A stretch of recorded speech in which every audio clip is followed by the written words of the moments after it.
Hey guys, David Miller here with Gemini BIM, and this week's topic is going to be about project parameters related to sheets and how a lot of companies use project parameters applied to the sheets to help organize the sheet list structure among other items. As an MEP consultant, um, we're faced with this on almost every project, and we work on a wide range of projects with a wide range of clients. So I'm usually dictated by our clients how they want the sheets organized, and they usually have their own project parameters already pre-established that they're using.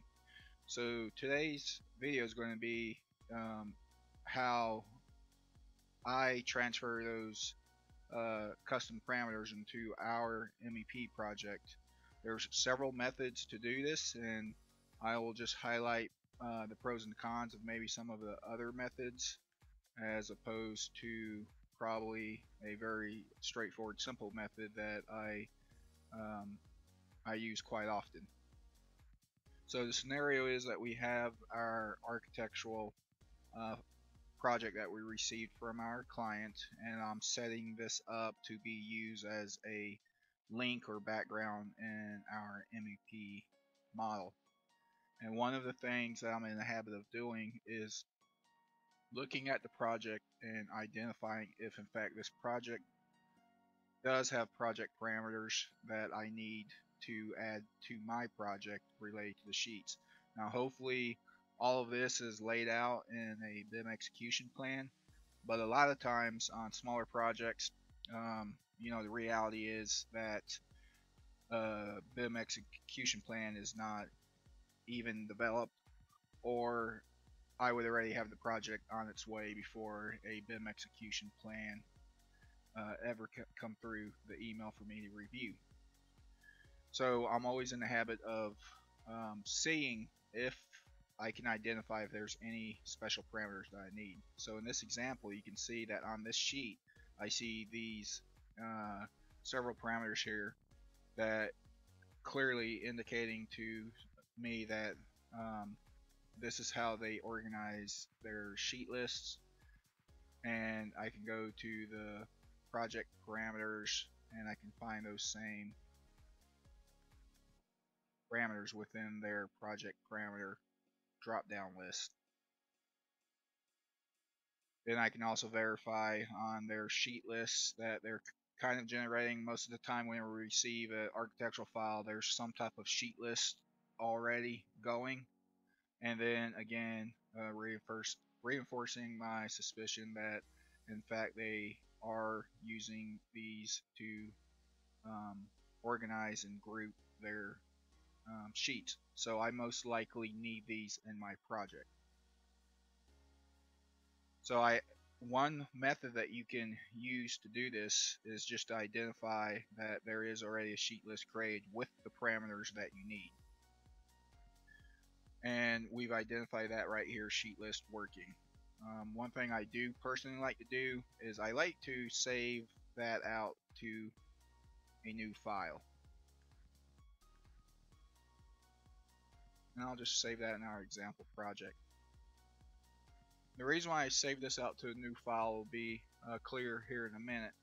But now I'm done setting up and cleaning up this architectural file. I'll do a file save as.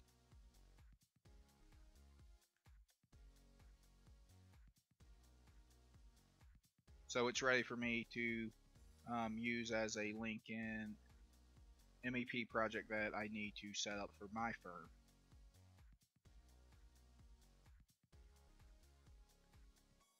I'll close that out. We'll just start a new mechanical template for this example and just quickly go through the scenario. So we'll go to insert, make Revit. Of course I'd be using work sets and everything, but just for this quick example, we'll bypass all of that.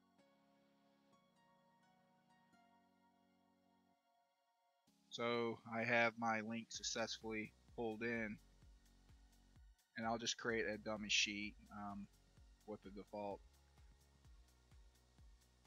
title block just to show you.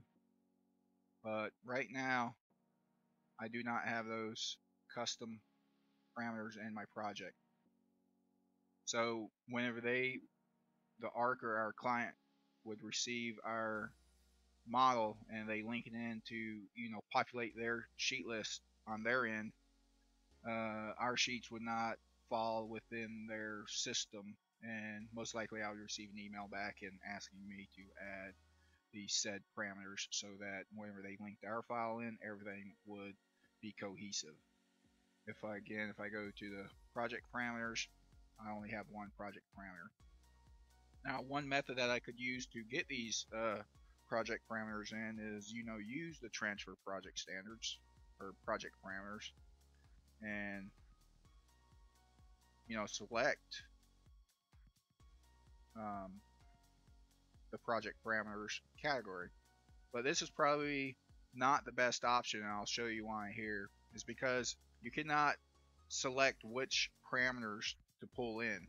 In essence, you're going to pull in all of the project parameters, and you can see here that that's just a unnecessary list in my model, and I don't know what most of these are doing or anything like that. So that's probably not the best option.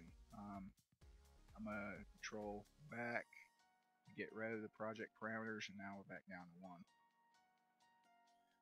Another option that is probably a better option is you can go to the insert from file, insert views from file, browse to the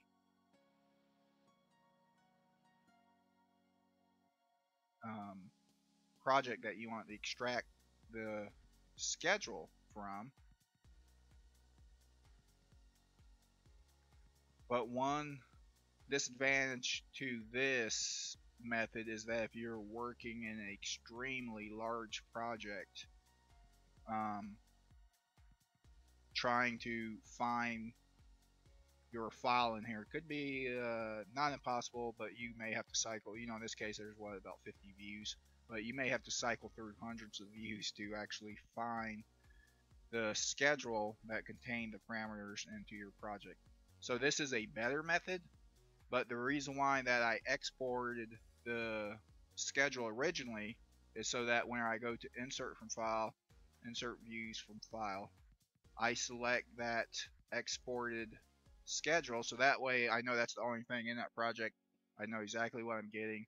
I do not have to navigate through a whole large list of projects. So I select it, hit OK, if any warnings are prompted up as far as duplicate types, and then I'm presented with that schedule, and you can see I have those columns in my project. The reason why I'm seeing these sheets is because of the link model.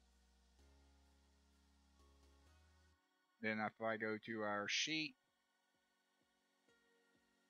I can see I have those project parameters. I can fill it out.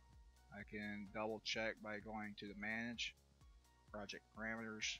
There they are. And then another option that you can do is you can try to add the project parameters manually. Again, this probably is not the best case to do that because it induces a lot of human error.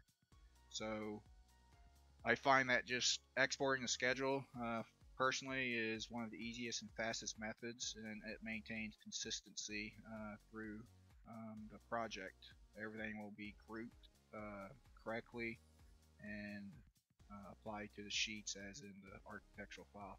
So that's this week's quick tip. I hope you guys enjoyed it. Please don't forget to subscribe to the channel and give us a thumbs up. Thanks, guys.